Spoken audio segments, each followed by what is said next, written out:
Hello everyone, this is Kundan Kumar. Welcome to learning sessions. तो आज इस लेक्चर में हम लोग कैपिटल इन्वेस्टमेंट डिसीजंस और टर्म लोन्स के बारे में पढ़ने वाले हैं और इससे रिलेटेड जितने भी इंपॉर्टेंट कॉन्सेप्ट हैं उनको हम यहाँ पर क्वेश्चंस की फॉर्म में कवर करने वाले हैं। तो फटाफट से टॉपिक को स्टार्ट करते हैं। तो सबसे पहले हम यहाँ पर कैपिटल इन्वेस्टमेंट डिसीजन के बारे में जानते हैं कि ये बेसिकली हमारे यहाँ पर क्या होते हैं।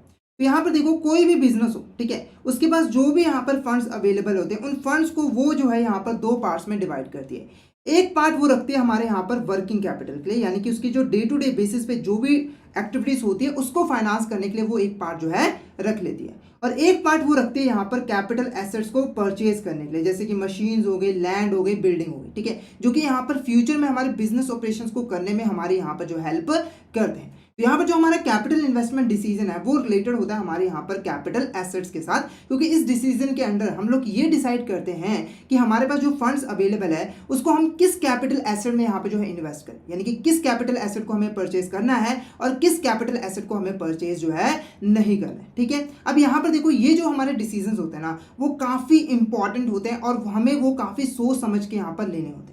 अब ऐसा क्या होता है, तो सबसे पहला जो रीजन है वो क्या है कि जो कैपिटल एसेट्स हम यहाँ पर परचेज करते हैं, जो डिसीजन लेते हैं ना, वो काफ़ी बड़ी अमाउंट में होता है, जैसे कि लैंड परचेज करना, बिल्डिंग अमाउंट करना, तो वहाँ पर जो हम पैसा इन्वेस्ट करेंगे ना वो अमाउंट काफ़ी यहाँ पर बड़ी होती है। दूसरा रीजन क्या होता है कि जो भी हम कैपिटल एसेट वगैरह यहाँ पर खरीद लेते हैं, जो डिसीजन हम यहाँ पर ले लेते हैं, उसका जो इम्पैक्ट पड़ता है ना वो हमारे यहाँ पर लॉन्ग टाइम के लिए पड़ता है। तो इस रीजन की वजह से हमें जब भी कैपिटल इन्वेस्टमेंट डिसीजन लेने होते हैं तो बहुत ही सोच समझ के रिसर्च करने के बाद ही हमें ये डिसीजन जो है लेने पड़ते हैं। क्लियर है?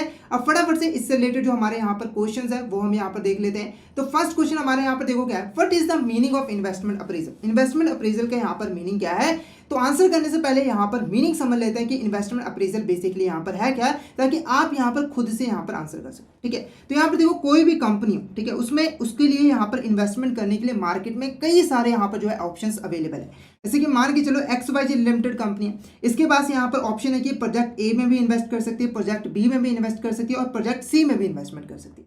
पर आप लोगों को पता है कि कंपनीज के पास जो फाइनेंशियल रिसोर्सेज होते हैं वो यहाँ पर लिमिटेड होते हैं। तो मान के चलो जो कंपनी है उसके फाइनेंशियल रिसोर्सेज लिमिटेड है और वो जो है इन तीनों में से एक ही प्रोजेक्ट में यहाँ पर जो है इन्वेस्टमेंट कर सकती है। अब कंपनी यहाँ पर क्या करेगी, सिंपल सी बात है कि वो इन तीनों प्रोजेक्ट में से जो सबसे ज्यादा यहाँ पर बेनिफिशियल प्रोजेक्ट होगा, यानी कि जिसमें हमारी जो कॉस्ट आएगी सबसे कम आएगी और हमें जो बेनिफिट रिसीव होगा, जो रिटर्न जनरेट होगी वो सबसे ज्यादा होगी, वो हमें यहाँ पर प्रोजेक्ट जो है वो सिलेक्ट कर लेना है। ठीक है, अब इन तीनों में से बेस्ट प्रोजेक्ट को सिलेक्ट करने के लिए, फाइंड आउट करने के लिए हमें यहाँ पर क्या करना पड़ेगा, इन्वेस्टमेंट अप्रेजल जो है वो करना पड़ेगा। तो इसके अंदर हम बेसिकली यहाँ पर करने क्या वाले हैं, सबसे पहले देखो हर प्रोजेक्ट के अंदर क्या प्रॉफिटेबिलिटी है, हमें उससे यहाँ पर क्या प्रॉफिट रिसीव होगा, उसके साथ यहाँ पर जो है क्या रिस्क जुड़ा हुआ है, हमें कितना यहाँ पर लॉस का जो है रिस्क हो सकता है, उसकी यहाँ पर कॉस्ट कितनी है, ठीक है, उसकी सस्टेनेबिलिटी कितनी है, वो सारी चीजें हम यहाँ पर फाइंड आउट करेंगे और उसके बेस पर हम यहाँ पर जो है एक बेस्ट प्रोजेक्ट जो है वो सिलेक्ट करेंगे। तो इन्वेस्टमेंट अप्रेजल बेसिकली क्या हुआ,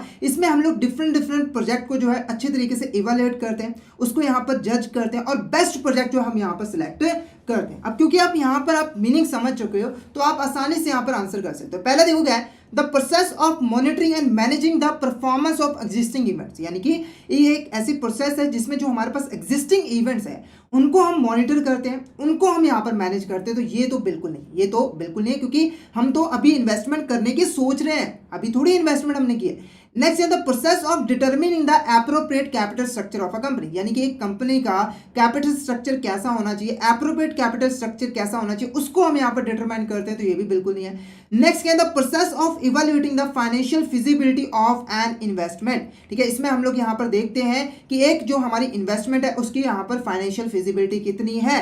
तो ये हमारा क्या है, option C is a correct answer, option C is a correct answer. Financial feasibility का मतलब क्या है, हम उसकी प्रॉफिटेबिलिटी देख रहे हैं, इसकी प्रॉफिटेबिलिटी कितनी है और फ्यूचर में वो कितना सक्सेसफुल रहने वाला है, यानी कि हमारे जो गोल्स हैं वो अचीव होंगे कि नहीं अचीव होंगे इस प्रोजेक्ट से, वो सारी चीजें हम यहाँ पर जो है देखते हैं। तो option C is a correct answer. Next देखो यहाँ पर क्या है, which of the following is not a type of investment appraisal method. ठीक है, अब देखो जब हम किसी प्रोजेक्ट की अप्रेजल करते हैं, यानी कि इन्वेस्टमेंट अप्रेजल करते हैं, तो हम यहाँ पर डिफरेंट मेथड जो है यूज करते हैं। तो जितने भी हमारे यहाँ पर मेथड्स होते हैं ना उसको हम यहाँ पर जो है मेनली दो टाइप्स में जो है यहाँ पर डिवाइड कर सकते हैं।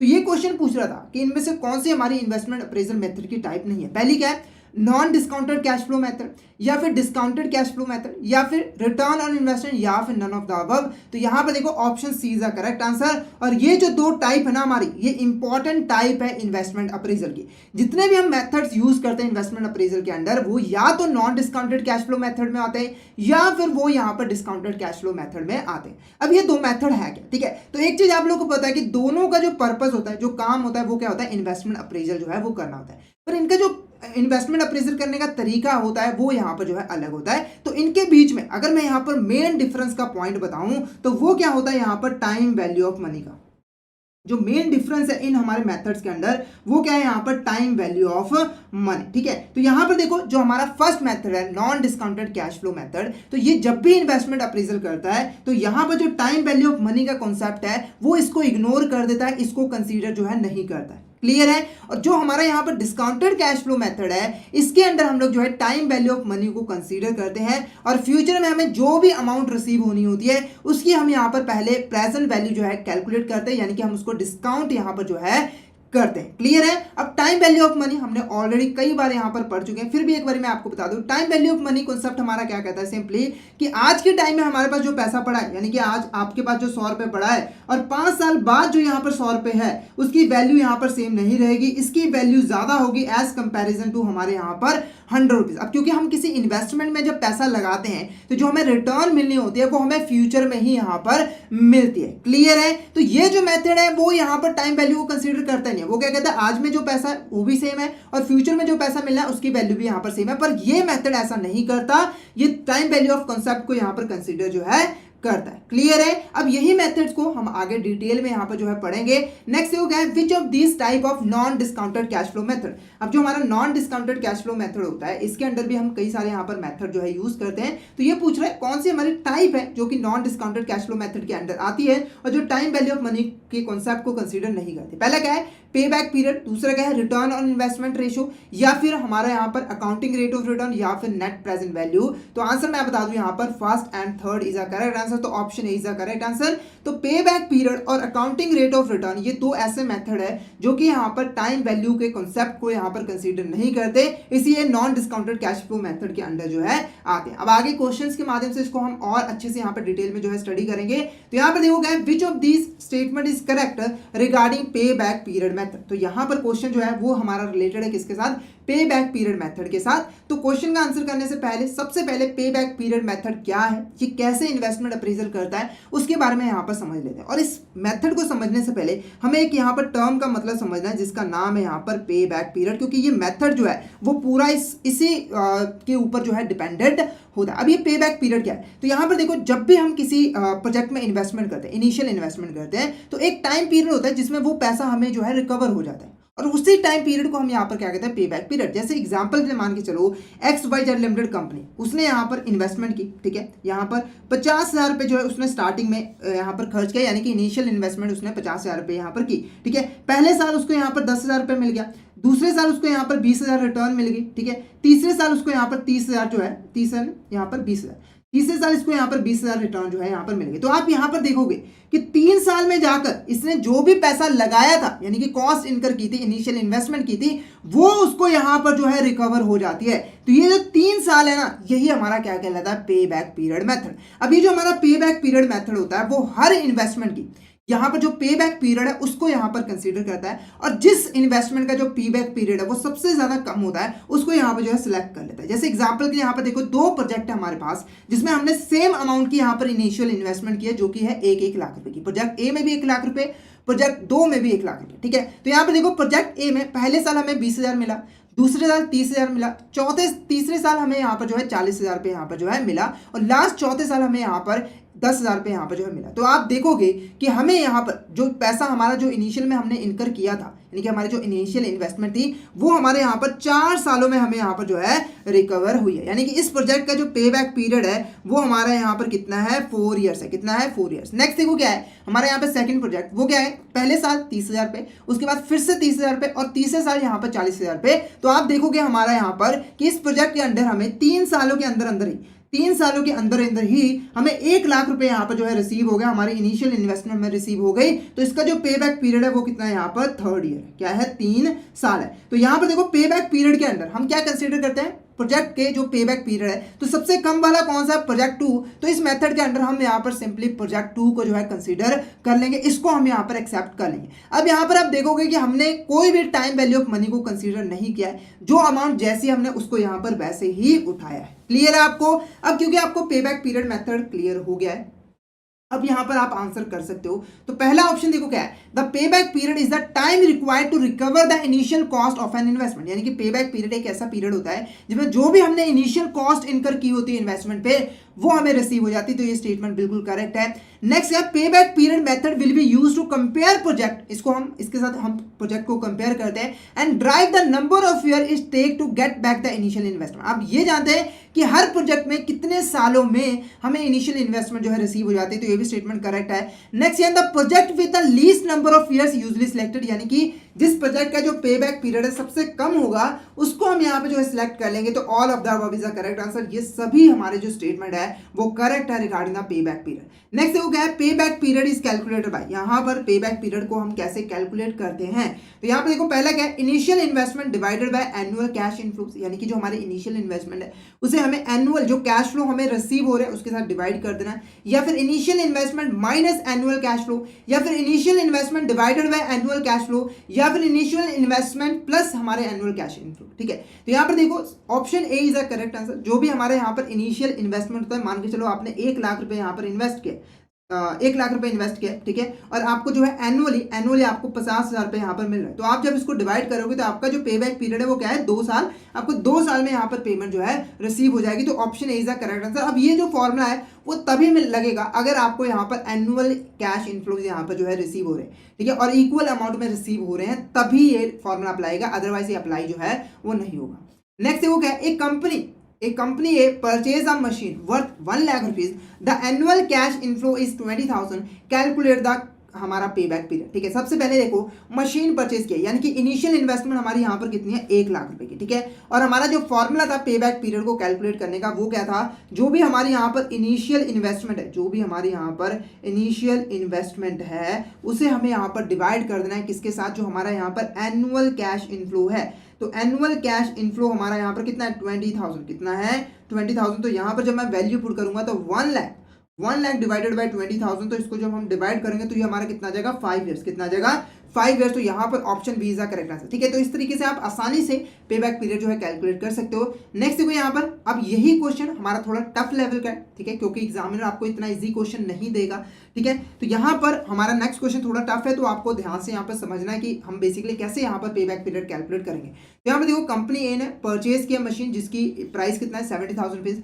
कैश इनफ्लो हमें यहाँ पर 5 सालों के लिए रिसीव हो रहा है, हमें यहाँ पर पे बैक पीरियड जो है कैलकुलेट करना है। तो ये जो 5 सालों का हमारा कैश इनफ्लो रिसीव हो रहा है वो क्या है, पहले साल 10,000, दूसरे साल 30,000, फिर तीसरे साल 20,000, फिर 30,000, फिर 40,000। ठीक है, तो यहाँ पर हमें एनुअली जो है वो इक्वल कैश इनफ्लो रिसीव नहीं हो रहा है, तो वो फॉर्मूला तो हमारा यहाँ पर अप्लाई होने वाला है। ठीक है, अब हमें क्या करना है, दूसरा मेथड यूज करना है। उसमें हमें यहाँ पर क्या करना है, क्यूमुलेटिव कैश इनफ्लो यहाँ पर कैलकुलेट करना है, जिसको हम शॉर्ट में CCF कहते हैं। क्यूमुलेटिव कैश इनफ्लो क्या होता है कि टोटल कैश हमें उस पीरियड तक कितना रिसीव हो जाता है। जैसे कि पहले साल हमें जो टोटल कैश मिला है वो कितना मिला है, 10,000 में। उसके बाद देखो यहाँ पर सेकंड ईयर हमें 30,000 रुपए मिल गए, यानी कि टोटल हमारे पास पैसा हमें कितना मिल चुका है, 40,000 रुपीज। उसके बाद 20,000 हमें और मिल गए, तो टोटल पैसा कितना हो गया हमारा यहाँ पर 60,000 रुपीज हो गया। उसके बाद 30,000 हमें और मिल गए, तो ये हमारा कितना हो गया यहाँ पर टोटल 90,000 रुपीज हो गया। उसके बाद 40 रुपये और मिल गए, तो 40,000 और मिल गए, तो ये हमारा कितना हो गया, 1,30,000 रुपये जो है हो गया। ठीक है, अब हमें यहाँ पर पे बैक पीरियड कैलकुलेट करना है। तो ये देखना है कि हमारी जो इनिशियल कॉस्ट थी 70,000 रुपये, वो हमें कहाँ रिसीव हो गई। तो यहाँ पर देखो क्या है, 10, 50, ठीक है, 60, यानी कि आप देखोगे 3 सालों तक हमें यहाँ पर जो है 60,000 रिसीव हो चुके हैं। ठीक है, और चौथे साल जाके हमें यहाँ पर 90,000 रुपये जो है मिल चुके हैं। ठीक है, इसका मतलब क्या हुआ कि हमें जो है 3 साल और कुछ महीने कि बीच में 70,000 रुपये यहाँ पर जो है रिसीव हो गए, क्योंकि अगर हम 4 साल लेंगे तो उसमें तो हमारा 90,000 रुपीज हमें रिसीव हो गया, पर पे बैक पीरियड में तो हमें 70,000 कंसीडर करना है। तो इस केस में हमारा फॉर्मूला यहाँ पर क्या होगा, कैलकुलेट करने का हमारा यहाँ पर फॉर्मूला क्या होगा। तो यहाँ पर देखो जो हमारा पहले कैलकुलेट हो चुका है, जैसे कि मान लो 3 सालों में हमारा यहाँ पर 60,000 रुपये जो है रिसीव हो गया था, तो मान के चलो 3 साल तो हमारे पूरे लेने, 3 साल तो हमें यहाँ पर लगी रहे, प्लस प्लस अब जो एडिशनल हमारा टाइम पीरियड जो है, तो यहाँ पे देखो चौथे साल हमें जो टोटल पैसा मिला था वो कितना था, मिला था 90,000 रुपये, ठीक है। तो 70,000 को पूरा करने के लिए हमें पैसा कितना चाहिए था, 10,000 रुपये, ठीक है। और एक्स्ट्रा हमें जो टोटल पैसा मिला था चौथे साल वो कितना मिला था यहाँ पर 30,000 रुपये। तो ये वैल्यू जब हम यहाँ पर पुट करेंगे कि हमें 10,000 रुपये चाहिए था, टोटल पैसा हमें 30,000 रुपये मिला, और इसको जब हम यहाँ पर डिवाइड करेंगे तो हमारा आंसर जो है निकल के आ जाएगा। तो ये देखो 10,000 रुपये, 30,000 रुपये, ठीक है। तो ये हमारा कितना आ रहा है यहाँ पर 0.3 साल प्लस हमारा यहाँ पर 0.333, ठीक है, ये हमारा आ गया, ठीक है। इसका मतलब क्या हुआ, आंसर होगा 3.3 ईयर्स, ठीक है। तो 3 साल कुछ महीने हमारे यहाँ पर जो है आंसर निकल के आएगा। तो हमने बेसिकली यहाँ पर देखा कि 30,000 रुपये हमें यहाँ पर चौथे साल मिले, उसमें से 10,000 रुपये हमें कितने टाइम पीरियड में मिल गए, तो वो हमारे यहाँ पर क्या है 3.33 ईयर्स। क्लियर है। तो यहाँ पर देखो हमारा ऑप्शन बी क्या होगा, करेक्ट आंसर होगा। Option B is a correct answer. तो ये हमारा कहता है यहाँ पर pay back period. I hope आपको क्लियर हो गया होगा। नेक्स्ट देखो यहाँ पर, which of the following is a disadvantage of using the pay back period as a capital investment decision criteria. यानी कि अगर आप यहाँ पर कैपिटल इन्वेस्टमेंट डिसीजन के लिए, यानी कि इन्वेस्टमेंट अप्रेजल करने के लिए पे बैक पीरियड मेथड को यूज करते हो, तो कौन सा डिसएडवांटेज होता है। पहले क्या है, it consider the time value of money, तो ये तो गलत बात है, ये कंसीडर करता नहीं। नेक्स्ट है, it ignores cash inflows beyond the pay back period, ठीक है। तो ये बिल्कुल करेक्ट है, ये हमारा क्या है यहाँ पर करेक्ट है। इसका मतलब क्या हुआ, देखो हम जब पे बैक पीरियड की बात करते हैं ना, पे बैक पीरियड मेथड की बात करते हैं, तो वो सिर्फ और सिर्फ पे बैक पीरियड तक जो कैश इनफ्लोज रिसीव होते हैं उसी को यहाँ पर जो है कंसीडर करता है, और उसके बाद के जो अमाउंट होते हैं उसको यहाँ पर इग्नोर कर देता है। जैसे मान के चलो हमने यहाँ पर जो एक प्रोजेक्ट लिया, 50,000 रुपये हमने इन्वेस्टमेंट किए थे, ठीक है, और हमें यहाँ पर 10,000 रुपये करके यहाँ पर 5 साल तक जो है रिटर्न मिली, ठीक है। 10,000 रुपये करके 5,000 तक हमें जो है रिटर्न मिली, यानी कि हमारा पे बैक पीरियड कितना है यहाँ पर 5 साल, कितना है 5 साल, ठीक है। अब देखो पे बैक पीरियड के अंदर हम इसी कैश फ्लो इनफ्लो को यहाँ पर कंसीडर करते हैं, पर हो सकता है ना कि इसके बाद भी हमें यहाँ पर कुछ कैश इनफ्लो रिसीव हो। जैसे मान के चलो हमें 2 सालों तक 10,000 रुपये करके और मिल गए, यानी कि 20,000 रुपये और मिल गए, जिससे हमारी प्रॉफिटेबिलिटी और यहाँ पर इंक्रीज हो गई। तो ये एक डिसएडवांटेज है, इससे हमें एग्जैक्ट यहाँ पर हमारी प्रॉफिटेबिलिटी फिजिबिलिटी के बारे में पता जो है नहीं लगता है। तो option B is a correct answer.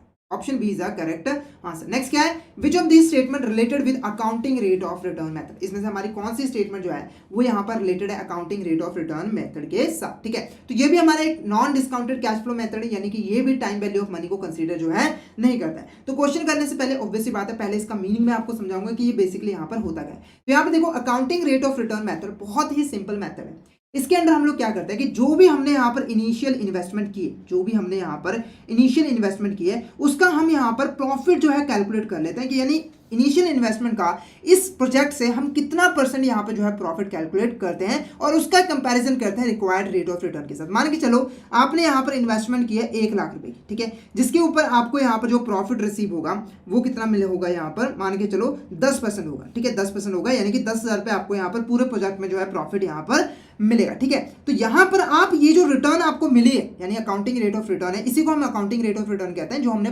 Project की प्रॉफिट के साथ यहाँ पर कैलकुलेट किया है। इसको हम यहाँ पर कंपेयर करते हैं रिक्वायर्ड रेट ऑफ रिटर्न के साथ, यानी कि हमें यहाँ पर मार्केट में कौन सा यहाँ पर रिटर्न चल रहा है उसके साथ हम यहाँ पर कंपैरिजन करते हैं, ठीक है। रिक्वायर्ड रेट ऑफ रिटर्न आपको पता है, जो हम एक्सपेक्ट करते हैं कि कम से कम हमें इतनी रिटर्न तो मिलनी चाहिए। मान के चलो जो रिक्वायर्ड रेट ऑफ रिटर्न है वो कितना चल रहा है यहाँ पर 12%। तो आप देखोगे कि इस प्रोजेक्ट से हमें यहाँ पर 10% की रिटर्न मिल रही है, पर रिक्वायर्ड रेट ऑफ रिटर्न 12% है, लोगों को 12% तक यहाँ पर पैसा मिल रहा है, तो हम इस प्रोजेक्ट को डिक्लाइन कर देंगे। इसके ऑपोजिट अगर मान के चलो हमारा जो यहाँ पर रिटर्न था अकाउंटिंग रेट ऑफ 15% था और ये 12% था, तो 3% की रिटर्न हमें ज़्यादा मिल रही है, तो हम यहाँ पर प्रोजेक्ट को जो है यहाँ पर सिलेक्ट कर लेंगे। तो सिंपली हमें प्रॉफिटेबिलिटी यहाँ पर चेक करनी है कि एक जो हमारा प्रोजेक्ट है वो कितना प्रॉफिट हमें यहाँ पर कमा के जो है दे रहा है। तो यहाँ पर देखो क्या है, यहाँ पर क्या है, it calculates the average annual profit generated by the project as a percentage of initial investment, ठीक है। अब एवरेज एनुअल प्रॉफिट यहाँ पर क्या, देखो हम जो प्रोजेक्ट करते हैं वो लॉन्ग टाइम के लिए होते हैं, जैसे 5 साल 10 साल, ठीक है। तो हम क्या करते हैं उस कैलकुलेट करने के लिए एक एवरेज प्रॉफिट जो है वो कैलकुलेट कर लेते हैं, यानी कि जितने सालों के लिए हमने प्रोजेक्ट किया है उससे हमें एवरेज प्रॉफिट यहाँ पर जो है कितना रिसीव जो है हो जाएगा। और वो एवरेज प्रॉफिट किसका होता है, हमारा एक परसेंटेज होता है इनिशियल इन्वेस्टमेंट का, कि हमने इनिशियल इन्वेस्टमेंट का कितना एवरेज प्रॉफिट जो है कैलकुलेट किया है, कमाया है। तो ये बिल्कुल करेक्ट है। नेक्स्ट क्या है, the ARM method provide a simple measure of profitability by comparing the average annual profit to the initial investment. तो इससे हमें एक सिंपल कंपैरिजन मिल जाता है। हम लोग अपना जो एवरेज एनुअल प्रॉफिट है उसको यहाँ पर इनिशियल इन्वेस्टमेंट के साथ कंपेयर करते हैं और रिक्वायर्ड रेट ऑफ रिटर्न के साथ कंपेयर करते हैं और उससे हम यहाँ पर डिसीजन ले लेते हैं कि हमें इन्वेस्टमेंट करनी चाहिए या फिर नहीं। It does not consider the time value of money और the project cash flows beyond the average annual profit. ठीक है, तो ये हमारा जो है टाइम वैल्यू ऑफ मनी को कंसीडर नहीं करता है और साथ के साथ एवरेज एनुअल प्रॉफिट के ऊपर जो भी हमें प्रॉफिट रिसीव हो रहा है उसको हम कंसीडर नहीं करते हैं। तो ये सभी स्टेटमेंट हमारे यहाँ पर रिलेटेड है किसके साथ, अकाउंटिंग रेट ऑफ रिटर्न के साथ। तो option D all of the above is the correct answer. Clear है। अब नेक्स्ट हम यहाँ पर प्रैक्टिकल क्वेश्चन देखेंगे। तो यहाँ पर देखो क्या है, a manufacturing company is evaluating an investment project with initial investment is 6 lakh rupees. The project is expected to generate an average annual profit after tax is 90,000 rupees for the next 8 year. Calculate the ARR for the project and determine whether it made the company minimum required rate of return which is 12%। ठीक है, सबसे पहले question थोड़ा बड़ा है, समझो इसको। तो जो इनिशियल इन्वेस्टमेंट है वो हमारी कितनी है यहाँ पर 6 लाख रुपीज की। ठीक है, उसके बाद देखो जो हमारा एनुअल प्रॉफिट है, एवरेज एनुअल प्रॉफिट की बात की जा रही है कि हमें एवरेज एनुअली जो है उतना टैक्स मिल जाता है, वो कितना हमारा यहाँ पर 90,000 है। और ध्यान रखना है कि ये जो प्रॉफिट है वो आफ्टर टैक्स है, यानी कि टैक्स पे करने के बाद का। ठीक है, अब ये जो हमें प्रॉफिट मिल रहा है वो हमें 8 सालों के लिए मिल रहा है। ठीक है, हमें यहाँ पर ARR को कैलकुलेट करना और कंपैरिजन करना है हमारे यहाँ पर कंपनी के रिक्वायर्ड रेट ऑफ रिटर्न के साथ और हमें बताना है कि इसे हमें एक्सेप्ट करना चाहिए या फिर नहीं। तो यहाँ पर देखो ARR को कैलकुलेट करने का हमारा फॉर्मूला देखो क्या होता है। हमारे यहाँ पर जो भी हमारे यहाँ पर एवरेज एनुअल प्रॉफिट है आफ्टर टैक्स, ठीक है, यहाँ पर मैं लिख देता हूँ एनुअल। ठीक है, हमारे यहाँ पर एनुअल एवरेज प्रॉफिट, ठीक है, एवरेज प्रॉफिट आफ्टर टैक्स। ठीक है, उसको डिवाइड कर देना हमें यहाँ पर इनिशियल इन्वेस्टमेंट के साथ, किसके साथ, इनिशियल इन्वेस्टमेंट के साथ, और इनटू हमें यहाँ पर क्या कर देना है 100 के साथ। ठीक है, तो यहाँ पर देखो annual average profit after tax हमारा कितना 90,000 रुपीज है। ठीक है, इसे हमें डिवाइड करना है किसके साथ, हमारा यहाँ पर जो है हमारा जो इनिशियल इन्वेस्टमेंट है 6 लाख रुपीज, इंटू कर देना है 100। जब इसको हम सॉल्व करें तो 90,000 डिवाइडेड बाय हमारा यहाँ पर 6 लाख इंटू 100, तो ये हमारा कितना बन रहा है 15%। क्या बन रहा है 15%। तो यहाँ पर आप देखोगे कि ये जो 15% है वो अकाउंटिंग रेट ऑफ रिटर्न ज्यादा है किससे, हमारे यहाँ पर मिनिमम 12% है। तो यहाँ पर देखो ऑप्शन है 15% ARR है और इस प्रोजेक्ट को हम ऑब्वियसली बात है यहाँ पर एक्सेप्ट करेंगे क्योंकि इससे हमें ज्यादा प्रॉफिट जो है रिसीव हो रहा है। क्लियर है। नेक्स्ट क्वेश्चन यहाँ पर देखो क्या है, एक company purchases a machine 1 lakh rupees having a life of 5 years, it is expected it will generate profit as follows, calculate average rate of return. हमें यहाँ पर जो है एवरेज रेट ऑफ रिटर्न जो है वो कैलकुलेट करना है। सबसे पहले देखो यहाँ पर हमारा यहाँ पर कोई भी एवरेज प्रॉफिट हमें गिवन नहीं है, वो हमें खुद से कैलकुलेट करनी है। तो पहले साल जो प्रॉफिट है आफ्टर टैक्स वो 40,000 का है, उसके बाद दूसरे साल क्या है 30,000 रुपीज का है, तीसरे साल क्या है 50,000 रुपीज का, चौथे साल क्या है हमारा यहाँ पर 25,000 का। तो AR कैलकुलेट करने के लिए हमें यहाँ पर 2 चीजों की रिक्वायरमेंट है, प्रॉफिट, एवरेज प्रॉफिट। ठीक है, जो भी हमारा यहाँ पर एवरेज प्रॉफिट है। ठीक है, उसके बाद इसे हमें डिवाइड करना होता है इनिशियल इन्वेस्टमेंट के साथ, जो भी हमारी यहाँ पर इनिशियल इन्वेस्टमेंट है इनटू 100 कर देना होता है। ठीक है, ये हमारा क्या होता है यहाँ पर फॉर्मूला होता है। ठीक है, तो यहाँ पर देखो प्रॉफिट हमें एवरेज प्रॉफिट कैलकुलेट करना है, वो हम कैसे कैलकुलेट करेंगे, तो 40,000 को प्लस करना है, 30,000 को प्लस करना है, 50,000 को प्लस करना है और यहाँ पर 25,000 को प्लस करना है और इसे डिवाइड कर देना है हमारे यहाँ पर 5 years के साथ। किसके साथ, हमारा यहाँ पर 5 years के साथ जो है यहाँ पर डिवाइड कर देना है। क्लियर है। तो यहाँ पर देखो थोड़ी सी मिस्टेक है, 5 नहीं है यहाँ पर 4 years। कितना है हमारे यहाँ पर 4 years है। ठीक है, तो 4 सालों का हमारे यहाँ पर जो है प्रॉफिट अवेलेबल है। ठीक है, तो यहाँ पर हम सबसे पहले प्लस करते हैं, तो 40,000 प्लस हमारा यहाँ पर 30,000 प्लस 50,000 प्लस 25,000। ठीक है, तो ये हमारा कितना आ रहा है यहाँ पर 1,45,000। अब इसे हमें जो है 4 के साथ डिवाइड कर देना, 4 के साथ हमें यहाँ पर डिवाइड कर देना। तो ये हमारा कितना आ रहा है यहाँ पर 36,250। ठीक है, तो ये हमारा जो है एवरेज प्रॉफिट निकल के आ रहा है 36,250। ठीक है, इसको डिवाइड करना है इनिशियल इन्वेस्टमेंट वो कितना है 1 लाख रुपए का। ठीक है, इनटू कर देना 100। ठीक है, तो इसको हम यहाँ पर डिवाइड कर देते हैं 3,6,325 डिवाइडेड बाय हमारा यहाँ पर 1 लाख इंटू 100। तो ये जो हमारा निकल के आ रहा है वो कितना है 36.25%। 36.25% इज अ करेक्ट आंसर। तो ये हमारा जो ऑप्शन डी है वो क्या हमारे यहाँ पर करेक्ट आंसर है। तो ये हमारा क्या sir, accounting rate of return. तो हमने यहाँ पर हमारे जो दोनों non discounted cash flow method थे वो हमने यहाँ पर कवर कर लिया। आई होप आपको यहाँ पर क्लियर हो गया होगा। नेक्स्ट जो हमारा यहाँ पर क्वेश्चन है वो रिलेटेड है किसके साथ, हमारा यहाँ पर जो है डिस्काउंटेड कैश फ्लो मेथड के साथ। ठीक है, तो यहाँ पर देखो क्वेश्चन क्या कह रहा है, which capital investment decision technique incorporates the time value of money. इनमें से कौन सी हमारे यहाँ पर कैपिटल इन्वेस्टमेंट यानी कि इन्वेस्टमेंट अप्रेजल की टेक्निक है जो कि यहाँ पर टाइम वैल्यू ऑफ मनी के कॉन्सेप्ट को इनकॉर्पोरेट करती है और उसके अकॉर्डिंग इन्वेस्टमेंट अप्रेजल जो है करती है। पहला क्या है, पे बैक पीरियड मेथड, तो ये तो बिल्कुल नहीं है। उसके बाद रिटर्न ऑन इन्वेस्टमेंट, ये बिल्कुल नहीं है। नेक्स्ट क्या है, अकाउंटिंग रेट ऑफ रिटर्न, ये भी नहीं है। नेक्स्ट क्या है, नेट प्रेजेंट वैल्यू, तो ये हमारा यहाँ पर क्या है, करेक्ट है। Option D is a correct answer. ठीक है, अब ये नेट प्रेजेंट वैल्यू मेथड क्या है, तो इसको हम यहाँ पर समझते हैं। सबसे पहले हमें यहाँ पर जानना है कि नेट प्रेजेंट वैल्यू यहाँ पर क्या होता है, क्योंकि जो नेट प्रेजेंट वैल्यू मेथड है वो हमारा इसी के साथ यहाँ पर जो है रिलेटेड होता है। ठीक है, तो यहाँ पर देखो नेट प्रेजेंट वैल्यू को कैलकुलेट करने के लिए हमें दो चीजों की यहाँ पर रिक्वायरमेंट होती है। सबसे पहले देखो क्या होता है, present value of cash inflow. ठीक है, यहाँ पर जो भी हमें फ्यूचर में रिसीव होना है पैसा, उसकी हमें जो है प्रेजेंट वैल्यू कैलकुलेट करनी है। फिर उसमें से हमें यहाँ पर जो है माइनस कर देना है जो भी हमारी यहाँ पर इनिशियल इन्वेस्टमेंट है, जो भी हमारी यहाँ पर इनिशियल इन्वेस्टमेंट है, तो ये हमारा जो है कैलकुलेट हो जाएगा, नेट प्रेजेंट वैल्यू जो है कैलकुलेट हो जाएगा। ठीक है, present value of cash inflow का मतलब क्या है कि हमने जो इन्वेस्टमेंट किया, फ्यूचर में हमें जो भी पैसा रिसीव होना है उसकी हमें यहाँ पर आज के टाइम में कितनी वैल्यू है वो हमें कैलकुलेट करनी है। तो मैंने ऑलरेडी आपको बताया ये टाइम वैल्यू ऑफ मनी को कंसीडर करता है, यानी कि फ्यूचर में अगर मुझे यहाँ पर 50,000 रुपये मिलना है, ठीक है, तो वो इसको नहीं कंसीडर करेगा। ये क्या करेगा, सबसे पहले इसकी आज के टाइम में यहाँ पर कितनी वैल्यू है वो यहाँ पर कैलकुलेट करेगा और उसके अकॉर्डिंग इन्वेस्टमेंट अप्रेजल जो है वो यहाँ पर जो है करेगा। अब ये प्रेजेंट वैल्यू कैसे कैलकुलेट की जाती है, तो हम यहाँ पर एक रिक्वायर्ड रेट ऑफ रिटर्न की हेल्प से इसको यहाँ पर जो है डिस्काउंट करते हैं और यहाँ पर प्रेजेंट वैल्यू जो है कैलकुलेट करते हैं। अब एनपीवी कैसे कैलकुलेट होती है, तो मान के चलो हमारी यहाँ पर जो इनिशियल हमें जो फ्यूचर में कैश इनफ्लो रिसीव होने थे वो 50,000 के, उसके हमने यहाँ पर प्रेजेंट वैल्यू कैलकुलेट की, वो कितनी निकली यहाँ पर 40,000 रुपीज। तो ये मैं यहाँ पर वैल्यू लिख देता हूँ, NPV is equal to 40,000 rupees. उसके बाद देखो मान के चलो जो इनिशियल इन्वेस्टमेंट हमने की थी वो कितनी थी, यहाँ पर 30,000 रुपीज की। ठीक है, तो यहाँ पर इनका जो बीच का डिफरेंस है, 10,000 रुपए, ये हमारा यहाँ पर क्या कहला रहा है, नेट प्रेजेंट वैल्यू। क्या कहला रहा है, नेट प्रेजेंट वैल्यू। ठीक है, तो इसको कैलकुलेट करने के लिए हमें जितना भी कैश इनफ्लो हमें फ्यूचर में रिसीव हो रहा है उसकी प्रेजेंट वैल्यू में से इनिशियल इन्वेस्टमेंट को जो है माइनस करना है। अब इसके बेस पर हम कैसे इन्वेस्टमेंट अप्रेजल यहाँ पर करते हैं उसको यहाँ पर जो है समझ लेते हैं। ठीक है, तो यहाँ पर देखो अगर आपकी एनपीवी पॉजिटिव आती है तो आप यहाँ पर इन्वेस्टमेंट को सिलेक्ट करोगे। यहाँ पर देखो जो हमारी एनपीवी वो पॉजिटिव है, ठीक है, यानी कि आपको रिटर्न जो है वो ज्यादा मिल रही है, क्लियर है, तो आप इन्वेस्टमेंट करोगे। अगर इसका ऑपोजिट होता, मान के चलो यहाँ पर जो प्रेजेंट वैल्यू 20,000 रुपये आती, तो ये जो हमारी वैल्यू आती वो माइनस में आती, क्या आती, नेट प्रेजेंट वैल्यू हमारी यहाँ पर जो है माइनस में आती, तो यहाँ पर हमारा जो इन्वेस्टमेंट डिसीजन होता है वो क्या होता कि हमें यहाँ पर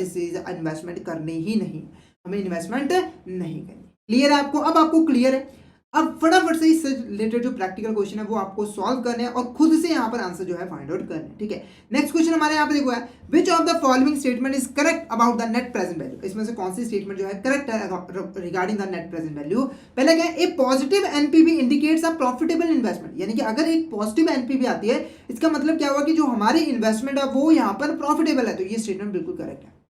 नेक्स्ट क्या है, in negative NPV indicates a profitable investment, तो ये बिल्कुल गलत है, ये यहाँ पर लॉस मेकिंग इन्वेस्टमेंट को डिसाइड करता है। नेक्स्ट क्या है, NPV is relatively measure and can not be compared across project, यानी कि हम इसको जो है कंपेयर नहीं कर सकते यहाँ पर प्रोजेक्ट से, तो हम इससे इन्वेस्टमेंट अप्रेजल नहीं कर सकते, तो ये हमारा क्या है, गलत है, ये हमारा गलत है। नेक्स्ट क्या है, NPV ignores the time value of money, तो ये भी गलत है, तो option A is the correct answer, सिर्फ ऑप्शन ए जो है यही हमारी करेक्ट है regarding the net present value. Next देखो यहाँ पर क्या है, अब हम यहाँ पर प्रैक्टिकल क्वेश्चन देखेंगे कि कैसे हम यहाँ पर नेट प्रेजेंट वैल्यू कैलकुलेट करते हैं और उससे इन्वेस्टमेंट अप्रेजल जो है करते हैं। पहले देखो क्या, एक company purchases of machine, it will cost 20,000 rupees, will be produce a cash inflow 70,000, 75,000 and 8,000 for the next 3 years. What will be the NPV if the discount rate is 10%? Discount rate आपको already पता है, जो जिसपे हम future cash inflows को जो है discount करते हैं उनकी प्रेजेंट वैल्यू कैलकुलेट करते हैं। तो यहाँ पर सबसे पहले जो इनिशियल इन्वेस्टमेंट है वो कितनी है, 20,000 रुपये, और यहाँ पर हमें जो है 1 साल के बाद 7,000 रुपये रिसीव होने, फिर 7,500, फिर यहाँ पर जो है 8,000 रुपये। ठीक है, अब हमें यहाँ पर जो है सबसे पहले एनपीवी कैलकुलेट करने के लिए क्या चाहिए, इनकी प्रेजेंट वैल्यू चाहिए, और प्रेजेंट वैल्यू यहाँ पर मैं आपको पूरे डायग्राम की हेल्प से यहाँ पर जो है समझाऊंगा कि प्रेजेंट वैल्यू हम कैसे कैलकुलेट करते हैं। तो सबसे पहले देखो कैश इनफ्लो हमें यहाँ पर लिख लेना है, तो ये जो हमारा है ये हमारा कैश आउटफ्लो है, तो इसको हम ब्रैकेट में लिख लेते हैं। उसके बाद ये 3 हमारे यहाँ पर क्या है, कैश इनफ्लो, इन तीनों की हमें प्रेजेंट वैल्यू कैलकुलेट करनी है। इसकी प्रेजेंट वैल्यू कैलकुलेट करने के लिए हमें यहाँ पर प्रेजेंट वैल्यू इंटरेस्ट फैक्टर को कैलकुलेट करना होगा। अब ये प्रेजेंट वैल्यू इंटरेस्ट फैक्टर क्या है, तो सिंपली देखो अगर आप यहाँ पर प्रेजेंट वैल्यू इंटरेस्ट फैक्टर को किसी अमाउंट की फ्यूचर वैल्यू के साथ मल्टीप्लाई करते हो तो उसकी प्रेजेंट वैल्यू जो है कैलकुलेट हो जाती है। ठीक है, अब प्रेजेंट वैल्यू इंटरेस्ट फैक्टर कैसे कैलकुलेट किया था, तो यहाँ पर फॉर्मूला हमारा देखो क्या था, 1 + 1 डिवाइडेड बाय 1 प्लस आई की पावर n, जिसमें से आई हमारा रिक्वायर्ड रेट ऑफ रिटर्न होता है और n हमारा यहाँ पर नंबर ऑफ पीरियड जो है होता है। ठीक है, तो यहाँ पर अगर मैं वैल्यू पुट करूँ, यहाँ पर मैं वैल्यू अगर यहाँ पर पुट करूँ तो ये हमारा कितना बन रहा है 1 डिवाइडेड बाय 1 प्लस हमारा आई कितना है 0.10, ठीक है 10% है की पावर हमारी 1। ठीक है, एन कितना नंबर ऑफ पीरियड हमारा 1 है, 1 साल के बाद हमें पेमेंट रिसीव होनी है। उसके बाद देखो 1 प्लस 0.10 की पावर 2 और ऐसे ही थर्ड में 1 डिवाइडेड बाय 1 प्लस 0.10 की पावर 3। तो यहाँ पर अगर मैं इसको सॉल्व करके लिखूँ तो ये कितना बन रहा है 1 डिवाइडेड बाय 1.10, ठीक है, और यहाँ पर हमारा बन रहा है 1 डिवाइडेड बाय 1.10 की पावर हमारे यहाँ पर 2, और ये जो बन रहा है वो हमारा 1 डिवाइडेड बाय 1.10 की पावर हमारे यहाँ पर 3। ठीक है, तो ये हमारा जो है निकल के आ रहा है। अब इसको हमें यहाँ पर कैलकुलेट करना है। तो देखो कैलकुलेट करने का सिंपल सा फंडा है, वो मैं आपको यहाँ पर बताऊंगा। ऐसे आपको अकेले अकेले कैलकुलेशन करने की जरूरत नहीं है। तो सिंपली हमें क्या करना है 1 डिवाइडेड बाय 1.10 ये लिखने के बाद इज इक्वल टू का साइन प्रेस करना है, तो इसकी वैल्यू हमारी यहाँ पर आ जाएगी। तो ये हमारी कितनी आ रही है यहाँ पर 0.90, ठीक है 0.90। उसके बाद नेक्स्ट देखो यहाँ पर, नेक्स्ट हमारे यहाँ पर इसकी वैल्यू कैलकुलेट करनी है, फिर से एक बार इज इक्वल टू का साइन प्रेस करना है। तो ये हमारे यहाँ पर कितना आ रहा है 0.826, ठीक है 0.82 लिख लेते हैं। उसके बाद फिर से इज इक्वल टू का साइन, तो ये हमारा कितना आ जाएगा यहाँ पर 0.72, ठीक है, तो यहाँ पर लिख लेते हैं 0.82। ठीक है, अब इसको यहाँ पर मल्टीप्लाई करना है, इसको जो हमारी यहाँ पर वैल्यू है इसको इसके साथ मल्टीप्लाई करना है। तो यहाँ पर देखो 7,000 को हमें यहाँ पर मल्टीप्लाई करना है 0.90 के साथ। तो ये हमारा कितना है यहाँ पर 6,300, ठीक है। उसके बाद नेक्स्ट हमारा यहाँ पर 7,500 को हमें मल्टीप्लाई करना है 0.82 के साथ। तो ये हमारा कितना है यहाँ पर 6,150, ठीक है। उसके बाद नेक्स्ट हमारा यहाँ पर हमारा जो 8,000 है उसे हमें मल्टीप्लाई करना है हमारा 0.72 के साथ। तो 0.72 के साथ मल्टीप्लाई करने के ये हमारा आएगा 5,760, ठीक है। अब इसको जब हम आपस में प्लस करते हैं, इसको हम जब आपस में प्लस करते हैं तो 630 प्लस हमारा 6,150 प्लस हमारा 5,760, ठीक है। तो ये जो हमारी वैल्यू आ रही है वो कितनी आ रही है यहाँ पर 18,210 रुपये जो है आ रही है। तो ये हमारी क्या है प्रेजेंट वैल्यू। जो फ्यूचर में हमें 3 कैश इनफ्लो रिसीव होनी है उसकी फ्यूचर वैल्यू जो है रिसीव हो गई। अब हमें एनपीवी कैलकुलेट करनी हो तो हमें क्या करना होता है, तो जो भी हमारी प्रेजेंट वैल्यू है हमारे कैश इनफ्लोज की उसे हमें माइनस करना है किसके साथ, जो हमारे यहाँ पर इनिशियल इन्वेस्टमेंट है, ठीक है, इनिशियल इन्वेस्टमेंट के साथ जो है माइनस कर देना है, ठीक है। तो यहाँ पर हम लिख लेते हैं, सही से लिख लेते हैं, इनिशियल इन्वेस्टमेंट के साथ हमें यहाँ पर जो है माइनस कर देना है, ठीक है। तो यहाँ पर देखो present value of cash inflow वो हमारी कितनी है यहाँ पर 18,210। उसके बाद इनिशियल इन्वेस्टमेंट हमारी यहाँ पर कितने 20,000 रुपये की, और जब हम इसको माइनस कर रहे हैं तो 18,000 माइनस 20,000 तो ये हमारा कितना रहा minus 1790 is a correct answer. तो यहाँ पर देखो हमारा जो आंसर रहेगा, ठीक है, यहाँ पर जो हमारा आंसर रहेगा थोड़ा सा यहाँ पर जो है डेसिमल की वजह से फर्क आ गया है। तो यहाँ पर आंसर हमारा जो करेक्ट रहेगा वो हमारा क्या होगा 1790, ठीक है 1790 इज अ करेक्ट आंसर। ये जो 200 का डिफरेंस आया वो किसकी वजह से आया, हमारा जो डेसिमल है उसकी वजह से यहाँ पर जो है डिफरेंस आ गया है। तो आपने कंफ्यूज नहीं होना है, डेसिमल की वजह से थोड़ा सा यहाँ पर जो है डिफरेंस आ जाता है। तो आपको जो नज़दीक की वैल्यू वो आपको यहाँ पर जो है सिलेक्ट कर लेनी है, ठीक है। तो यहाँ पर जो नज़दीक की वैल्यू है वो मिल लिए, तो यहाँ पर वैसे कौन सी है हमारी यहाँ पर जो ऑप्शन डी है वो क्या है करेक्ट आंसर है। तो एग्जैक्ट मैंने आंसर भी यहाँ पर जो है लिख दिया है। तो यहाँ इसको भी आप जो है नोट कर लीजिए ताकि आप कंफ्यूज यहाँ पर जो ना हो। तो option D is a correct answer, 1719 is a correct answer. Clear है। तो ये हमारे यहाँ पर कौन सा क्वेश्चन था, रिलेटेड था नेट प्रेजेंट वैल्यू के साथ, ठीक है। नेक्स्ट क्वेश्चन हमारे यहाँ पर देखो क्या है, नेक्स्ट क्वेश्चन हमारे यहाँ पर ए मैन्युफैक्चरिंग कंपनी, ठीक है, a manufacturing company is considered investing in new machinery, the cost of the machinery is 6 lakh and it is expected to generate cash inflows of 2 lakh rupees per year for the next 5 years. The company's required rate of return is 12%. To calculate NPV, the investment and the advice and company on whether it should be proceed with the purchase or no, ठीक है। तो simply देखो एक company है जिसकी जो machinery की cost आई है वो कितनी आई है यहाँ पर 6 लाख रुपीज़ की, कितनी आई है यहाँ पर 6 लाख रुपीज़ की आई है, और उसने यहाँ पर जो है पर ईयर 2 लाख रुपए के यहाँ पर जो है कैश इनफ्लोज जनरेट करने, और कितने तक यहाँ पर 5 सालों तक। और यहाँ पर जो रिक्वायर्ड रेट ऑफ रिटर्न है वो हमारा यहाँ पर कितना है 12%, ठीक है। अब हमें यहाँ पर एनपीवी कैलकुलेट करनी है और कंपनी को एडवाइस देना है कि उसे ये परचेज करनी चाहिए या फिर नहीं। तो सबसे पहले हमें क्या चाहिए, जो कैश इनफ्लोज है उनकी प्रेजेंट वैल्यू चाहिए, क्योंकि इनिशियल इन्वेस्टमेंट ऑलरेडी हमारे पास पड़ी हुई है। तो यहाँ पर आप देखोगे कि हमें हर साल जो है यहाँ पर 2 लाख रुपए की पेमेंट जो है रिसीव हो रही है। तो ये हमारा क्या है एनुअली, क्या है एनुअली है, क्योंकि रेगुलर इंटरवल पे हमें एक फिक्स्ड अमाउंट जो है वो रिसीव हो रही है। तो यहाँ पर प्रेजेंट वैल्यू हमें उस टेबल की हेल्प से कैलकुलेट करने की जरूरत नहीं है। हमारे यहाँ पर सिंपल फॉर्मूला है प्रेजेंट वैल्यू को कैलकुलेट करने का। तो वो फॉर्मूला हमारे यहाँ पर देखो क्या है, present value is equal to C 1 plus R की power N minus 1 divided by R 1 plus R की पावर एन। ठीक है, अब ये जो हमारा फॉर्मूला है वो ऑर्डिनरी एन्युटी का, ठीक है, क्या है, ऑर्डिनरी एन्युटी का है। तो यहाँ पर कुछ स्पेसिफिकली बोला नहीं गया है कि यहाँ पर हमें शुरुआत में मिला है कि बाद में, पर ऑब्वियसली जब हम इन्वेस्टमेंट करते हैं तो हमें साल के एंड में ही पेमेंट रिसीव होती है। तो यहाँ पर हमने जो है ऑर्डिनरी एन्युटी का जो प्रेजेंट वैल्यू का फॉर्मूला है वो हमने लगाया हुआ है। ठीक है, तो सी क्या है, हमारा कैश इनफ्लो है जो हमें रेगुलर बेसिस पे यहाँ पर रिसीव हो रहा है, तो वो हम यहाँ पर लिख देते हैं 2 लाख रुपए। ठीक है, उसके बाद देखो हमारा यहाँ पर 1 प्लस आर, आर क्या है, हमारा जो डिस्काउंट रेट है यानी कि जो रिक्वायर्ड रेट ऑफ रिटर्न है, तो 0.12। अब इसकी पावर एन, एन हमारी यहाँ पर कितनी है, एन हमारे यहाँ पर 5 ईयर्स है। ठीक है, -1 डिवाइडेड बाय हमारे यहाँ पर आर कितना है 0.12 और उसके बाद हमारे यहाँ पर 1 प्लस 0.12 की पावर 5। ठीक है, अब हमें क्या चीज़ कैलकुलेट करनी है, सबसे पहले हमें मेन जो है यही चीज़ कैलकुलेट करनी है। तो ये हमारा कितना आ रहा है 1.12 की पावर हमारे यहाँ पर 5, 1.12 की पावर 5। तो ये हम कैलकुलेट कर लेते हैं 1.12 इंटू 2 3 4 5, तो ये हमारा कितना आ रहा है 1.76, कितना आ रहा है 1.76। ठीक है, अब उसके बाद इसे हमें 1 से माइनस भी करना है, तो इसे हम 1 से माइनस कर देते हैं, तो ये हमारा कितना आ रहा है 0.76, कितना आ रहा है 0.76। ठीक है, अब हमने यहाँ पर इसकी वैल्यू कैलकुलेट कर ली, तो यहाँ पर मैं पुट कर सकता हूँ 0.76। ठीक है, इसकी वैल्यू भी हमने ऑलरेडी यहाँ पर कैलकुलेट कर ली, वो कितना 1.76। ठीक है, अब इसको हम जब सॉल्व करें, इसको हम यहाँ पर जब सॉल्व करें तो 0.76 डिवाइडेड हमारे यहाँ पर 0.12 और उसके बाद 1.76 इंटू हमें यहाँ पर करना है 2 लाख के साथ।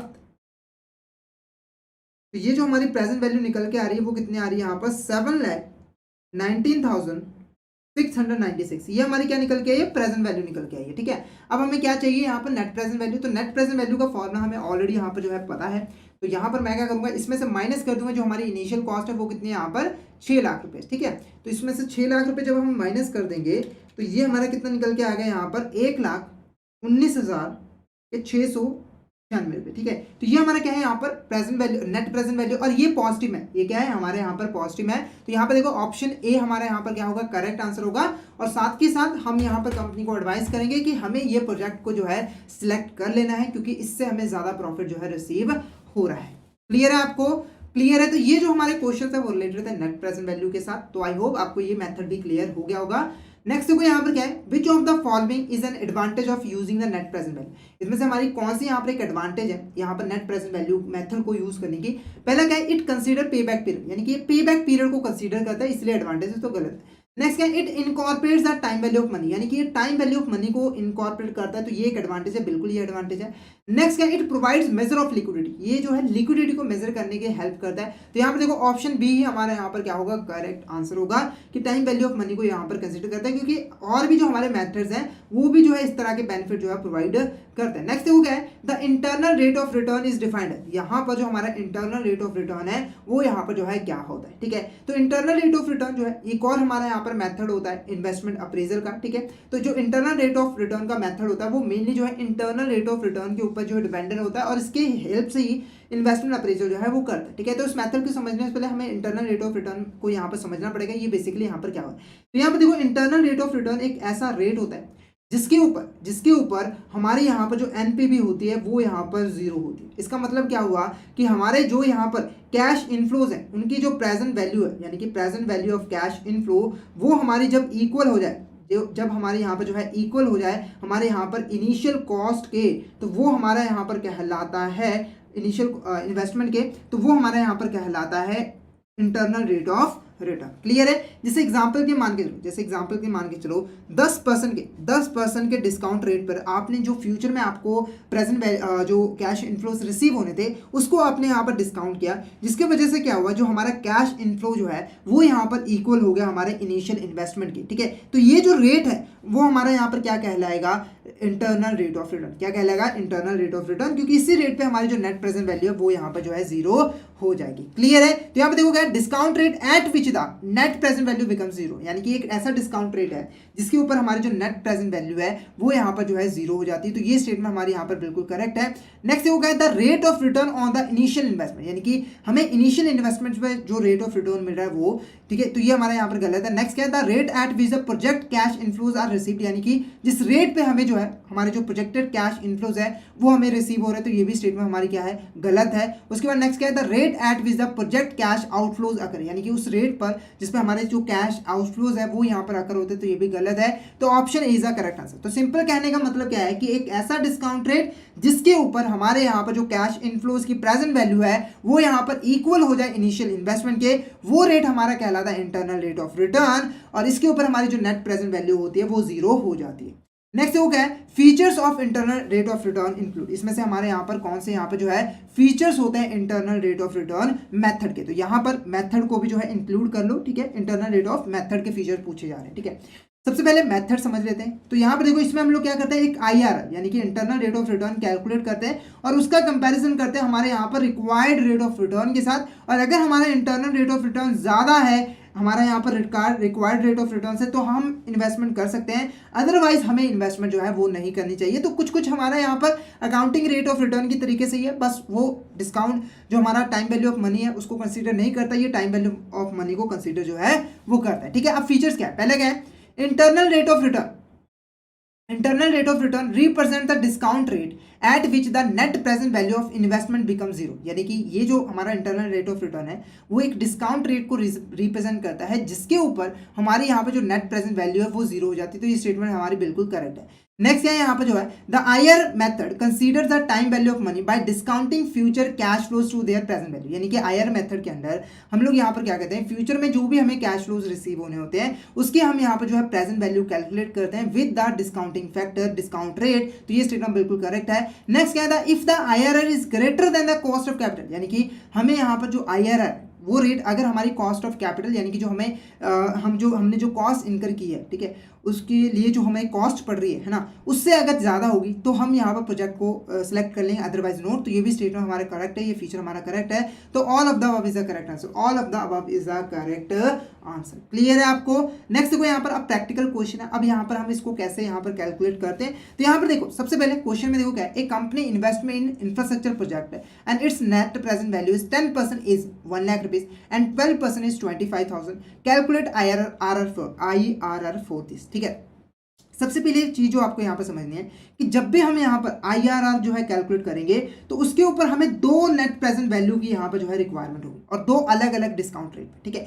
एक नेट प्रेजेंट वैल्यू हमारी यहाँ पर जो है पॉजिटिव में होनी चाहिए और एक present value net present value जो है वो हमारी यहाँ पर जो है नेगेटिव में होनी चाहिए। जैसे कि एग्जाम्पल के मान के चलो, यहाँ पर 10% के ऊपर जो हमारी यहाँ पर जो नेट प्रेजेंट वैल्यू आ रही है वो कितनी आ रही है, 1 लाख रुपए आ रही है, ठीक है। अब देखो ऑब्वियस सी बात है, हमें पॉजिटिव यहाँ पर मिल गया, अब हमें चाहिए एक नेगेटिव। तो नेगेटिव अब कब होगा, जब हमारी यहाँ पर जो present value of cash inflows होगी वो यहाँ पर जो है कम होगी इनिशियल इन्वेस्टमेंट से, ठीक है। इसका मतलब क्या होगा कि हमें ज्यादा डिस्काउंट रेट से यहाँ पर जो है डिस्काउंट करना होगा ताकि हमारे कैश इनफ्लोज की जो प्रेजेंट वैल्यू है वो यहाँ पर कम आ सके। तो यहाँ पर ऑब्वियस सी बात है, हमने यहाँ पर 12% बढ़ा दिया जिससे हमारी जो कैश इनफ्लोज है वो कम हो गई और हमारी जो नेट प्रेजेंट वैल्यू है वो माइनस में आ गई। तो अगर आपको क्वेश्चन में ऐसा नहीं मिलता है तो आपको हिट एंड ट्रायल मेथड का यूज करना है और आपको यहाँ पर दो ऐसे डिस्काउंट रेट फाइंड आउट करने हैं जिसपे एक प्लस में और एक माइनस में नेट प्रेजेंट वैल्यू जो है मिल जाए। ट्रिक मैंने आपको बता दिया है कि अगर एक पर्टिकुलर हमारा जो है प्रेजेंट वैल्यू डिस्काउंट रेट और प्रेजेंट वैल्यू प्लस में आ गई है तो हमें जो हमारा जो डिस्काउंट रेट है वो यहाँ पर जो है बढ़ा देना है, ठीक है, जिससे हमारा माइनस में आ जाएगा।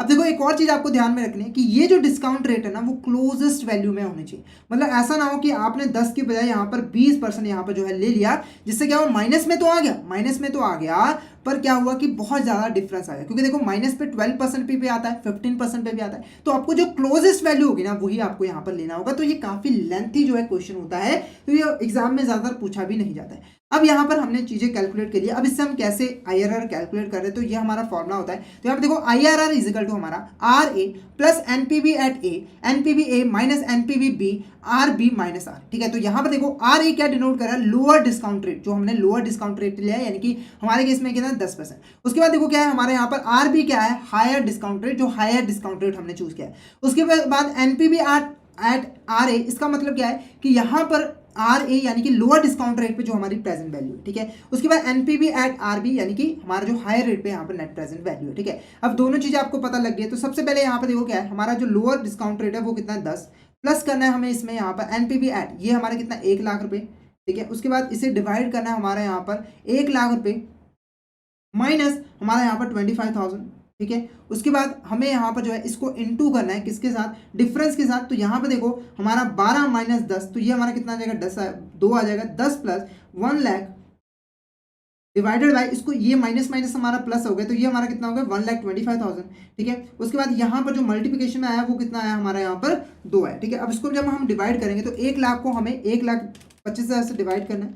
1 लाख डिवाइडेड बाय 1,25,000, ठीक है, इंटू हमें यहाँ पर 2 कर देना है, 2 के साथ मल्टीप्लाई कर देना है, तो ये हमारा कितना आएगा 1.16, यानी कि 10 प्लस 1.16, तो ये आंसर कितना आ रहा है 11.6% इज द करेक्ट आंसर।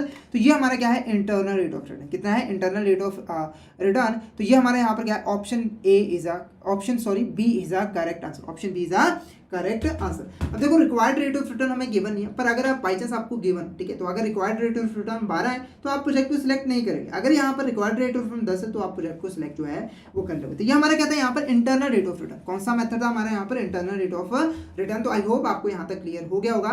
तो यहाँ तक हमने जो है, हाँ, यहाँ तक हमने जितने भी capital investment decision related method थे, क्वेश्चन थे, उसको हमने यहाँ पर कर लिया। आई होप आपको यहाँ तक क्लियर हो गया होगा। नेक्स्ट जो क्वेश्चन है वो हमारा यहाँ पर रिलेटेड है किसके साथ, टर्म लोन के साथ। जैसे हमने स्टार्टिंग में देखा था ना कैपिटल इन्वेस्टमेंट डिसीजन और टर्म लोन के बारे में हमने यहाँ पर पढ़ने वाले हैं। तो क्वेश्चन को करने से पहले ऑब्वियस सी बात है हमें टर्म लोन के बारे में यहाँ पर जो है समझना है कि टर्म लोन यहाँ पर क्या होता है। तो यहाँ पर देखो जो हमारी बैंक्स होती है वो जो भी लोन अपने यहाँ पर प्रोवाइड करती है वो यहाँ पर जो है 2 तरह के होते हैं। पहला देखो क्या होता है हमारे यहाँ पर डिमांड लोन, ठीक है, डिमांड लोन, ठीक है, और दूसरा हमारा यहाँ पर क्या होता है टर्म लोन। ठीक है, डिमांड लोन ऐसे लोन होते हैं जो कि यहाँ पर मतलब किसी फिक्स टाइम पीरियड के लिए इशू नहीं किया जाता है, मतलब बैंक जब मांग लेता है तो उसको यहाँ पर पे करने की रिक्वायरमेंट होती है। टर्म लोन कहते हैं ऐसे टर्म लोन जो कि एक फिक्स टाइम पीरियड के लिए दिए जाते हैं। जैसे कि मान के चलो XYZ लिमिटेड कंपनी को बैंक ने 5 सालों के लिए यहाँ पर लोन दिया है, तो ये जो लोन है वो यहाँ पर हमारा टर्म लोन कहलाएगा, और इसकी जो पेमेंट है ना वो XYZ लिमिटेड कंपनी जो है 5 सालों के बाद ही यहाँ पर जो है करेगा। क्लियर है आपको? अब क्योंकि टर्म लोन के बारे में आप समझ चुके हैं तो आप उसके रिलेटेड जो क्वेश्चन है उसके आंसर इजीली यहाँ पर कर पाओगे। तो यहाँ पर क्वेश्चन देखो क्या है, dash is a type of loan that is given for a fix duration of time and must be repaid in regular installment. यानी कि एक ऐसा लोन जो कि यहाँ पर एक फिक्स टाइम पीरियड के लिए ड्यूरेशन के लिए दिया जाता है और यहाँ पर रेगुलर इन्वेस्टमेंट पे उसको जो है पे किया जाता है। तो यहाँ पर देखो ऑप्शन है demand loan, overdraft, term loan या फिर ऑल ऑफ द अबव। तो यहाँ पर देखो option C is a correct answer, option C is a correct answer. Next क्या है, dash is a commitment from the bank to the creditor that the buyer will make the payment according to the agreed upon terms of once the specific condition is met। ठीक है, यानी कि एक ऐसी commitment जो कि यहाँ पर बैंक अपने कस्टमर के लिए किसको दे रहा है, क्रेडिटर को, यानी कि कस्टमर ने जिससे उधार पे सामान खरीदा है या फिर कोई डीलिंग की है, कि यहाँ पर अगर कोई स्पेसिफाइड कंडीशन पूरी हो जाती है तो यहाँ पर हम इंश्योरेंस करते हैं, आपको कमिटमेंट देते हैं कि जो यहाँ पर हमारा बायर है यानी कि जो कस्टमर है वो यहाँ पर जो है टाइमली पेमेंट जो है कर देगा। तो यहाँ पर एक हिसाब से क्या दे रहा है बैंक, यहाँ पर एक गारंटी दे रहा है कि यहाँ पर जो हमारा बायर है वो टाइमली पेमेंट यहाँ पर क्रेडिटर को कर देगा। और इस केस में अगर हमारा बायर जो है वो डिफॉल्ट करता है, वो पेमेंट नहीं करता है, तो पेमेंट किसके द्वारा की जाएगी, बैंक को की जाएगी। तो ये कमिटमेंट हमारी क्या कहलाती है, पहला है प्रॉमिसरी रेट, मॉर्गेज एग्रीमेंट, तीसरा पेमेंट गारंटीज या फिर डेफर्ड पेमेंट गारंटीज। तो यहाँ पर देखो option D is the correct answer, option D is the correct answer. Deferred payment guarantee इनकी फ्यूचर में एक पेमेंट करनी है उसकी यहाँ पर जो है गारंटी दी जा रही है। क्लियर है? नेक्स्ट क्वेश्चन यहाँ पर देखो, नेक्स्ट क्वेश्चन हमारा यहाँ पर which of the following statement is, हमारा इसमें से कौन सा यहाँ पर फीचर नहीं है हमारा यहाँ पर टर्म लोन का। ठीक है, तो हमने बेसिकली यहाँ पर फीचर्स पढ़ने हैं टर्म लोन के, क्या क्या फीचर होते हैं। पहला क्या है, term loans are secured loans, यानी कि जो टर्म लोन होते हैं वो जनरली हमारे सिक्योर्ड लोन्स होते हैं। ठीक है, और इनको जो फाइनेंस करने के लिए जो भी यहाँ पर जो है एसेट बनाई जाती है, यानी कि इससे जो हम लोन लेते हैं और इससे जो भी एसेट हम परचेज करते हैं या फिर हम बनाते हैं वो जो एसेट होती है वो प्राइमरी सिक्योरिटी की तरीके से काम करती है। और यहाँ पर उसके अलावा कुछ और एसेट भी हम कोलैटरल सिक्योरिटी में जो है लेते हैं। जैसे कि आप लोगों को पता है हमने होम लोन लिया, ठीक है, तो हमने होम लोन लिया, ठीक है, तो होम लोन एक फिक्स टाइम पीरियड के लिए होता है, तो ये हमारा क्या है, टर्म लोन है। क्या है, टर्म लोन है। ठीक है, अब देखो जो होम हमने बनाया यानी कि होम लोन के पैसे से हमने जो होम बनाया वो क्या होता है, एक प्राइमरी सिक्योरिटी होता है। ठीक है, जो कि यहाँ पर बैंक के लिए होती है, यानी कि अगर बाई चांस बायर डिफॉल्ट करता है, हमारा जो कस्टमर डिफॉल्ट करता है, तो इस घर को बेच के पैसा जो है रिकवर कर सकता है। इसके अलावा कुछ बैंक और भी सिक्योरिटीज मांगते हैं।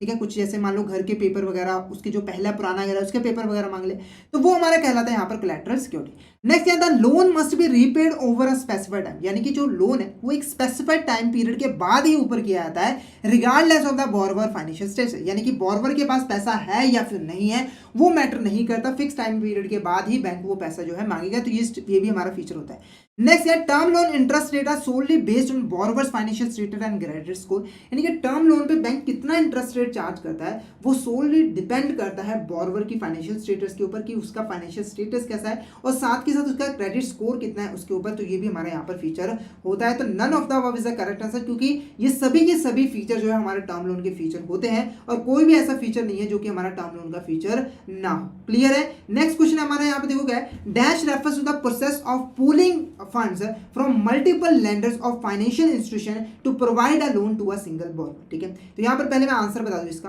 आंसर बता दूं, यहाँ पर syndicated loan is the correct answer. ठीक है, अब सिंडिकेटेड लोन क्या होता है, यहाँ पर एक ऐसी प्रोसेस होती है जिसमें देखो एक बैंक नहीं बल्कि कई सारे बैंक मिलकर एक ही बोरोवर को लोन देते हैं। जैसे एग्जाम्पल के मान के चलो हमारे यहाँ पर XYZ लिमिटेड कंपनी, ठीक है, उसने यहाँ पर 1000 करोड़ रुपए का लोन लेना है। ठीक है, ये HDFC बैंक के पास जाता है। ठीक है, HDFC बैंक जो है वो अकेला इतना बड़ा लोन नहीं दे सकता, वो इतना रिस्क बेयर नहीं कर सकता।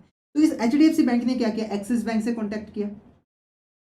ठीक है, साथ के साथ हमारे यहाँ पर और जो बैंक है, ठीक है, जैसे हमारे पंजाब नेशनल बैंक हो गया, ठीक है, PNB हो गया, उससे यहाँ पर कॉन्टैक्ट किया और बोला कि हम तीनों ना इसको यहाँ पर मिलकर लोन देते हैं और इससे हम प्रॉफिट कमाएंगे।